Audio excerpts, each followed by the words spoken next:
I'm just too old. I should have started years ago. But creativity has no age limit. I actually taught myself watercolour in my early 40s. I did not learn watercolour in art school. And yes, I do wish I had started earlier, but it doesn't mean that I missed my chance. The only difference between someone who starts and someone who doesn't is they did actually begin. When I first swatched the Gallo Handmade Watercolors, I was not impressed.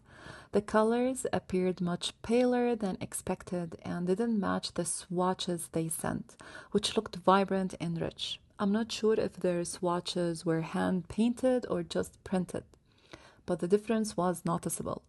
One of the paints just side had a rough texture compared to others, making it difficult to pick up pigment smoothly. Since I wasn't satisfied with my initial swatches, I decided to re-swatch them in my journal. This time I pre-wet the pans before swatching and the colors looked much better.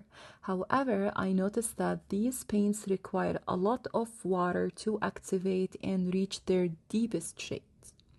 To be honest, I wasn't sure what to expect since this was my first handmade watercolor purchase. I chose the 3 nature set, but in hindsight, I probably should have started with a more basic color sets.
Out of curiosity, I pulled out my old Daniel Smith watercolors for comparison.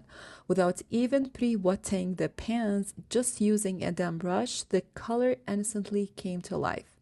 The vibrancy was striking. A Gallo watercolors take longer to activate, requiring more effort to achieve rich pigmentation.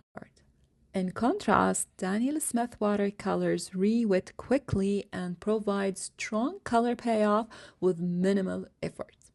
I think this will be a convenient choice, for artists who want a faster and smoother painting experience.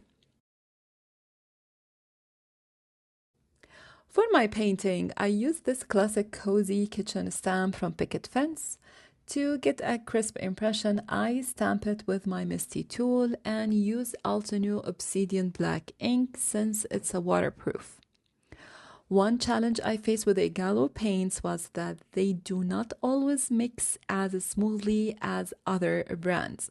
While their handmade formula is rich in pigment, it sometimes results in colors that do not blend as seamlessly.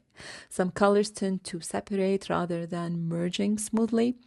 In comparison with Daniel Smith watercolors have a well-balanced binder to pigment ratio, making blending effortless.